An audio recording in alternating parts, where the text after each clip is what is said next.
घरातील वस्तूंचा वापर करून बनवा कटोरी वॅक्स, तेही फक्त 2 मिनिटांमध्ये। कोणत्याही त्रासाशिवाय नको असलेले केस घरीच काढा, बेस्ट रिझल्ट मिळतो आणि अगदी 1ही रुपया खर्च येणार नाही। आणि त्यासोबतच कसं हे जे नको असलेले केस असतात ना त्याची ग्रोथ देखील हळूहळू कमी होते आणि 100% रिझल्ट हवा असेल तर व्हिडिओला शेवटपर्यंत बघा आणि आवडल्यास मित्रपरिवारासोबत शेअर करा। यामध्ये आपण कोणतेही केमिकल वापरणार नाही, त्यामुळे स्किन खूप छान स्मूथ होते। अगदी तुमच्या चेहऱ्यावर किंवा हातापायावर टॅनिंग झाली असेल ना त्यासाठी देखील तुम्ही याचा वापर करू शकता। आणि इथे बघा एका छोट्याशा वाटीमध्ये मी घेतलेली आहे थोडीशी हळद, अगदी छोटा चमचा, अर्धा चमचा मी हळद घेतलेली आहे। नक्की हळद वापरा, आपल्या स्किनला हील करण्याचं काम ती करते। त्यानंतर आपल्याला इथे लागणार आहे बेसन पीठ।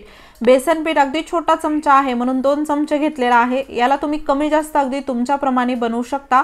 इथे बेसन पीठाऐवजी तुम्ही तांदळाचं पीठ जरी वापरलं तरी चालतं।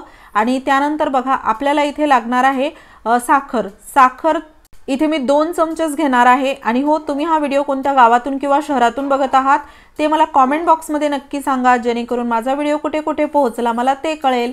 आता हे खूप छोटा चमचा आहे तर 2 चमचे मी पीठ घेतलं, 2 चमचे साखर आणि आपल्याला ना इथे घ्यायचं आहे 2 गुळाचे खडे। मोठा गुळाचा खडा घेत असाल तर एकच घेतला तरी चालतं, तर असे चमच्यात बसतील एवढेच असे 2 गुळाचे खडे मी घेतलेले आहेत।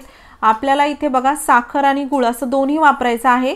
आणि त्यानंतर आपल्याला इथे लागणार आहे दूध तुम्ही कच्चं असेल तर खूपच चांगलं, कच्चं दूध वापरा, नसेल तर तापलेलं देखील घेऊ शकता।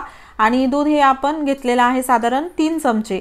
आता बघा हे प्रमाण जे आहे ना ते असं काही मेजरमेंटचं खूप काही रिक्वायरमेंट नाही, ढोबळमानाने जरी घेतलं तरी चालतं। आणि त्यानंतर इथे मी घेत आहे कॉफी पावडर आपल्याला एक मोठा चमचा भरून घ्यायची आहे।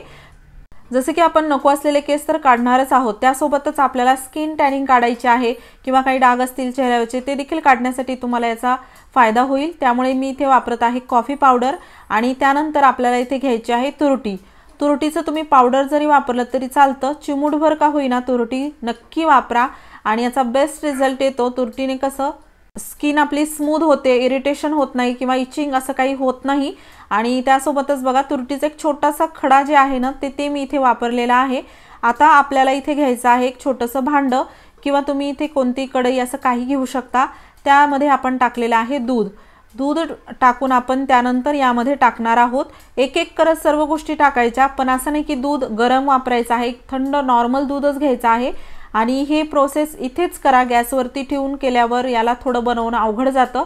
अगोदर बघा मी बेसन पीठ टाकलेलं आहे, बेसन पीठ टाकून आपण चांगलं याला मिक्स करून घेऊयात, म्हणजे यामध्ये गाठी होणार नाही। तुम्ही जर दूध गरम केलं आणि त्यामध्ये लगेचच बेसन पीठ असं टाकत राहिलं तर त्यामध्ये गाठी होतात आणि ते व्यवस्थित स्मूथ बनत नाही। त्यामुळे अगोदरच असं बेसन पीठ चांगलं मिक्स करून घ्यायचं। आणि हळद आणि कॉफी पावडर देखील मी यामध्ये टाकून चांगली मिक्स केलेली आहे। आता बघा हे जे सर्व इन्ग्रेडियंट आहेत ना अगदी सर्वांना सूट होतील असेच मी वापरलेले आहेत आणि विशेष म्हणजे सर्वांच्या घरी हे मिळतीलही असेच आहेत। त्यामुळे आजच करून बघा, कधीच पार्लरला जायची यानंतर गरज पडणार नाही। त्यानंतर बघा गुळ आणि साखर मी यामध्ये टाकलेली आहे। पार्लरला जाऊन एक तर पैसे खर्च होतात, भरपूर वेळ वाट बघावी लागते, त्यासोबतच बऱ्याच वेळा आपल्याला इचिंग, इरिटेशन किंवा फोड आल्यासारखे होतात आणि त्रास तर होतोच होतो। तर हे सर्व त्रासापासून वाचायचं असेल तर हे नक्की करून बघा। यानंतर बघा आता हे सर्व चांगलं मिक्स केलं मी, गुळ आणि साखर देखील टाकली, गॅसवरती ठेवायचं, अगदी नॉर्मल बारीक गॅस ठेवायचा आणि त्यावरती आपल्याला याला असं शिजवून घेतल्यासारखं करायचं आहे। जसं हे थोडं थोडं गरम व्हायला सुरुवात होईल, बेसन पीठ यामध्ये घट्ट व्हायला लागतं, कारण की दूध आहे, दुधामुळे पूर्ण ते आटल्या असं जातं आणि बघू शकता असं घट्टसर मिश्रण होत आहे। गुळ थोडासा मोठा राहिलेला आहे तर त्याला असं हलवून आपण बारीक करूत, म्हणजे साखरही यामध्ये चांगली विरघळेल। आणि याला तुम्हाला रोज रोज बनवायची गरज नाही, जसे की आपण कधीतरीच नको असलेले केस काढत असतो, तर तुम्ही याला बनवून जरी ठेवलं आणि पाहिजे तेव्हा वापरलं तरी चालतं। आता बघा याला जास्त असं आपल्याला ना चाचणी होऊ द्यायची नाही किंवा खूप जास्त गरम करायचं नाही। असं हे थोडंसं घट्टसर झालं की गॅस बंद करा। आणि इथे बघा आता हे मिश्रण जे आहे ना सध्या खूप जास्त गरम आहे, तर जेवढं आपल्याला सहन होतं आपण त्वचेवरती लावू शकतो तेवढं आपल्याला हे नॉर्मल टेम्परेचरवरती आणायचं आहे। आता हे तुम्ही भरपूर दिवसांसाठी बनवून ठेवू शकता, पण वापरण्या अगोदर प्रत्येक वेळेस फक्त थोडंसं तुम्हाला हे गरम करावं लागेल। कोमट जरी केलं तरी चालतं, कारण की कसं खूप जास्त आपल्या त्वचेला आपण गरम लावू शकत नाही। आता त्यानंतर यामध्ये आपल्याला टाकायचे आहे 2-3 थेंब कोकोनट ऑइलचे, जे की आपल्या स्किनला नरिश करतील। आणि त्यानंतर याला कोकोनट ऑइल टाकून चांगलं मिक्स करून घ्या। आता तुम्ही म्हणाल एवढंच बनवलं आहे, एवढंच पुरेसं होतं, खूप जास्त लागत नाही, बेस्ट रिझल्ट येतो। असं खूप जास्त लेअर द्यायची गरज पडत नाही, पातळच लावता येतं।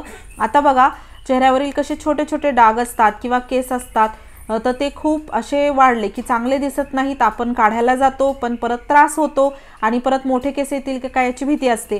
तर असं होऊ द्यायचं नसेल तर हे एकदा करून बघा। तर आता बघा हे नॉर्मल टेम्परेचरवरती आलेलं आहे। अगोदर मी चेहऱ्याला स्वच्छ पाण्याने धुवून घेतलं आणि त्यानंतर अशा प्रकारे आपल्याला लावायचं आहे। तुम्हाला जर अप्पर लिप्स आणि फोरहेडवरील फक्त केस काढायचे असतील तर तिथे जरी लावलं फक्त तरी चालतं। मी तर याला पूर्ण चेहऱ्यावरती लावते, म्हणजे कसं टॅनिंग पण निघून जाते, फेस पॅक लावल्यासारख्याचा बेस्ट रिझल्ट मिळतो आणि चेहऱ्यावर इतर ठिकाणी जे केस असतात नको असलेले ते देखील निघून जातात। तर अशा प्रकारे आपल्याला जास्त जाडसर थर न देता पातळच आपण याला असं लावून घेणार आहोत।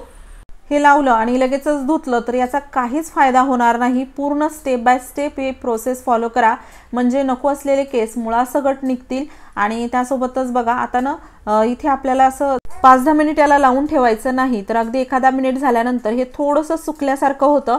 हात लावून बघायचा, थोडा चिकटपणा यामध्ये जाणवतो, ओलसरपणा कमी झालेला असतो आणि त्यानंतर आपलं काम होतं सुरू। म्हणजे अशा प्रकारे आपल्याला याला सर्कल मोशनमध्ये सुरुवातीला फिरवायचं आहे, म्हणजे छान इथे आपल्याला याचा रिझल्ट मिळतो। अगदी सुरुवातीला सर्व ठिकाणी जिथे जिथे लावलेला आहे त्या ठिकाणी सर्कल मोशनमध्ये हात फिरवून घ्यायचा आणि बघा असा चिकटपणा यामध्ये जाणवला की ही आपल्याला प्रोसेस करायची आहे।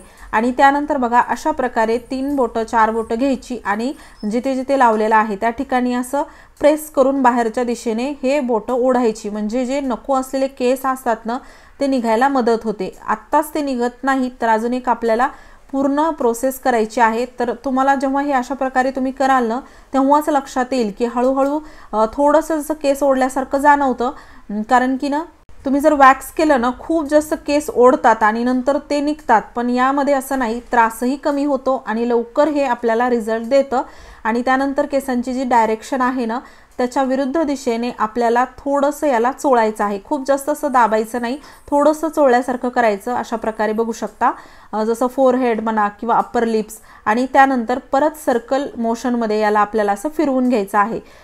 तुम्ही बघाल अगदी तुम्हाला याचा बेस्ट रिझल्ट मिळेल। या 3 स्टेपमध्ये नको असलेले केस पूर्णपणे निघून जातात। यानंतर जर तुम्हाला काही वेळासाठी याला ठेवायचं आहे फेस पॅक म्हणून तर ठेवू शकता, किंवा अशा प्रकारे टिश्यू पेपरने किंवा ओल्या कपड्याने किंवा आपल्या पाण्याने चेहरा जरी धुवून घेतला तरी चालतं।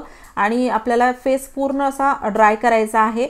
यानंतर आपल्याला एखादं मॉइश्चरायझर किंवा लोशन नक्की लावायचं आहे, म्हणजे खूप छान स्किन स्मूथ आणि सिल्की होते, नको असलेले केस पूर्णपणे निघून जातात। एकदा करून बघा, मला तर खूप चांगला रिझल्ट मिळतो। हातापायावरील केस बघा थोडे जाड असतात तर ते निघायला वेळ लागू शकतो, पण चेहऱ्यावरील बारीक केस सहज निघून जातात।